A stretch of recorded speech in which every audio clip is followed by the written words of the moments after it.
नमस्कार दोस्तों, मैं आपका स्वागत करता हूं एजुकेशनल चैनल DB3 स्टार में।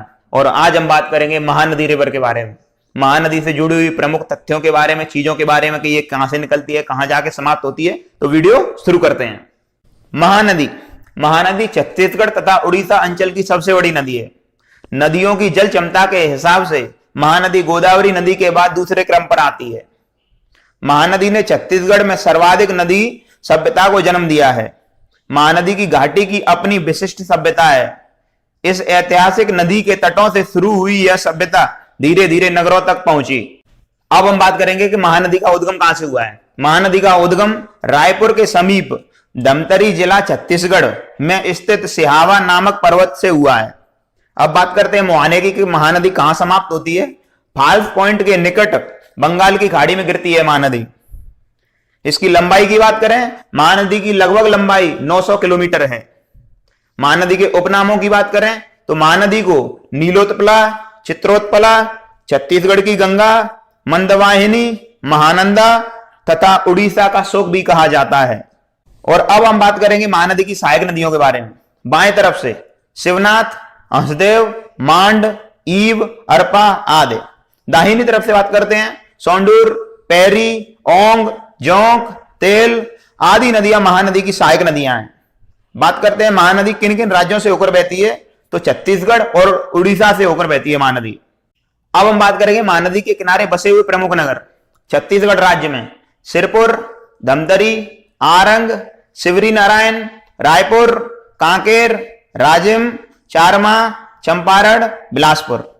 उड़ीसा राज्य में बात करते हैं संबलपुर, कटक, बलांगीर, पारादीप। उड़ीसा के संबलपुर जिले में प्रवेश के साथ ही महानदी छत्तीसगढ़ से विदा लेती है। महानदी अपना आधे से अधिक रास्ता छत्तीसगढ़ में ही तय करती है। अब हम बात करते हैं कि महानदी पर बने प्रमुख बांधों के बारे में, जिसमें प्रमुख बांध है हीराकुंड बांध। हीराकुंड बांध संबलपुर उड़ीसा में है। यह भारत का सबसे लंबा डैम है। इसकी लंबाई लगभग 4.8 किलोमीटर है।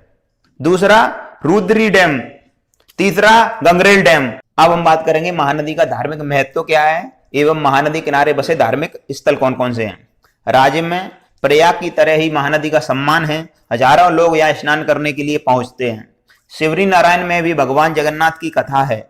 गंगा के समान पवित्र होने के कारण महानदी के तट पर अनेक धार्मिक, सांस्कृतिक और ललित कला के केंद्र हैं। सिरपुर, राजिम, मल्हार, खरौद, शिवरी नारायण, चंद्रपुर और संबलपुर प्रमुख नगर हैं। बात करते हैं धार्मिक स्थलों की। सिरपुर में गंदेश्वर, रुद्री में रुद्रेश्वर, राजिम में राजीव लोचन और कुलेश्वर, मल्हार, पातालेश्वर, खरौद में लक्ष्मणेश्वर, शिवरी नारायण में भगवान नारायण, चंद्रचूड़ महादेव, महेश्वर महादेव, अन्नपूर्णा देवी, लक्ष्मी नारायण, श्री राम लक्ष्मण जानकी और जगन्नाथ, बलभद्र और सुभद्रा का भव्य मंदिर है।